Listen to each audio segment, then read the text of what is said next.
Class 7-এর পৃষ্ঠা নং 30 উদাহরণ 17 বলছে নাবিল মিষ্টির দোকান থেকে প্রতি কেজি 250 টাকা হিসাবে 2 কেজি সন্দেশ ক্রয় করলো। ভ্যাটের হার 4 টাকা। সন্দেশ ক্রয় বাবদ দোকানিকে কত টাকা দিবে, দোকানিকে সে কত টাকা দিবে এটা আমাদের বের করতে বলছে।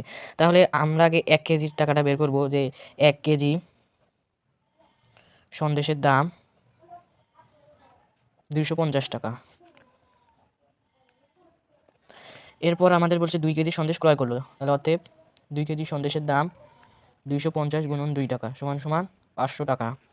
এই 500 টাকা আমাদের বের হলো। এরপর বলছে যে ভ্যাটের হার 4 টাকা। সন্দেশ ক্রয় বাবদ দোকানিকে কত টাকা দিবে। এবার ভ্যাটের হার বলছে, ভ্যাটের হার মানে কি 100, তাহলে 100 টাকায় ভ্যাট দেয় 4 টাকা। আমরা লিখবো যে আবার 100 টাকায় ভ্যাট দেয় 4 টাকা। এটা আমরা ঐকিক নিয়মে করতেছি, তার জন্য 1 টাকায় ভ্যাট দেয় 4/100 টাকা। অতএব আমাদের 2 কেজির সন্দেশের দাম 500 টাকা বের হচ্ছে, এখন 500 টাকায় ভ্যাট দেয়।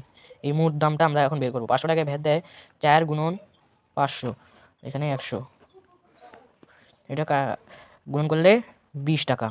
এখন আমাদের বলছে যে সে সন্দেশ ক্রয় বাবদ দোকানিকে কত টাকা, তাহলে আমরা বাই করবো সন্দেশ ক্রয় বাবদ দোকানিকে দিবে এটা।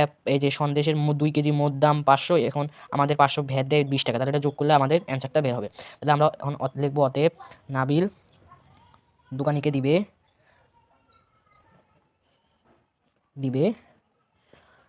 2 কেজি সন্দেশের দামটা আগে লিখবো যে 500 প্লাস 20 সমান সমান 520 টাকা। এটাই অ্যান্সার।